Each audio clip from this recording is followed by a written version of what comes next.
भाद्रपद शुक्ल पक्ष की अष्टमी तिथि को राधा रानी का जन्म हुआ था, इसलिए इस दिन को राधाष्टमी के रूप में मनाते हैं। भगवान कान्हा के जन्म यानी भाद्रपद मास के कृष्ण पक्ष की अष्टमी तिथि से ठीक 15 दिन बाद राधा रानी का जन्म हुआ। इस दिन भक्त गण व्रत रखने के साथ साथ राधा रानी का धूमधाम से जन्मोत्सव मनाते हैं। मान्यता है इस दिन व्रत रखने से राधा श्री कृष्ण के अलावा माँ लक्ष्मी की भी आशीर्वाद प्राप्त होता है। इस दिन राधा रानी के साथ साथ श्री कृष्ण की पूजा करने का विधान है। अगर आप भी राधाष्टमी का व्रत रख रहे हैं तो राधा रानी की विधिवत पूजा करने के साथ इस व्रत कथा का पाठ अवश्य करें। आइए जानते हैं राधा अष्टमी की संपूर्ण कथा। पुराण के अनुसार एक समय की बात है, गोलोक धाम जहाँ श्री कृष्ण अपने नित्य विहार करते हैं, वहीं राधा रानी भी श्री कृष्ण के साथ निवास करती थी। एक बार की बात है जब राधा रानी कुछ समय के लिए गोलोक से दूर थी, तब भगवान श्री कृष्ण अपने एक सखी विरजा के साथ विहार कर रहे थे। जब राधा जी को इस बात का समाचार मिला तो वे अत्यंत क्रोधित हो उठी और तत्काल श्री कृष्ण के पास पहुंचकर उनसे कठोर वचन कहने लगी।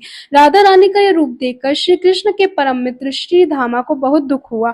उन्होंने सोचा कि राधा रानी जी ने प्रभु श्री कृष्ण से अनुचित व्यवहार किया है। इसी कारण क्रोधवश श्री धामा ने राधा रानी को श्राप दे दिया, हे देवी, आपको अपने दिव्य धाम गोलोक को छोड़कर पृथ्वी लोक पर जन्म लेना पड़ेगा। यह श्राप सुनकर राधा रानी और भी क्रोधित हुई और उन्होंने प्रतिशोध में श्रीधामा को भी श्राप दे दिया, हे श्रीधामा, तुम भी राक्षस कुल में जन्म लोगे और वहां अपने कर्मों के अनुसार मृत्यु को प्राप्त करोगे। राधा जी के श्राप के फल स्वरूप श्रीधामा का जन्म शंखचूड़ राक्षस के रूप में हुआ। यही शंखचूड़ भगवान विष्णु का अन्य भक्त था, जिसके बाद में भगवान शिव ने युद्ध में पराजित किया। उधर जब राधा जी क्रोधावस्था में पहुंची तब उनकी सखी विरजा यह दृश्य देखकर अत्यंत व्यथित हुई और वहां से चली गई। वह जाकर नदी स्वरूप में परिवर्तित हो गई। श्री धामा और राधा जी के बीच शाम सापी की इस लीला के बाद भगवान श्री कृष्ण ने राधा जी को समझाते हुए कहा, हे प्रिय, अब आपको पृथ्वीलोक पर जन्म लेना होगा। वहां आप वृषभानु जी और उनकी पत्नी कीर्ति देवी की पुत्री के रूप में प्रकट होंगी। संसारिक दृष्टि से आपका विवाह रायण नामक वैश्य से होगा, जो मेरा ही अंशावतार होगा।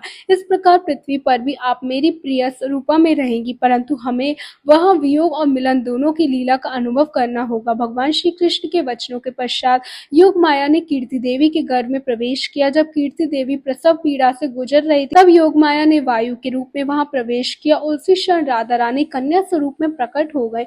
इस प्रकार देवी राधा का दिव्य अवतरण पृथ्वी पर हुआ और वे वृषभानु जी की लाडली पुत्री के रूप में बरसाना धाम में पली बढ़ी। बोलो श्री राधा रानी की जय। राधे राधे।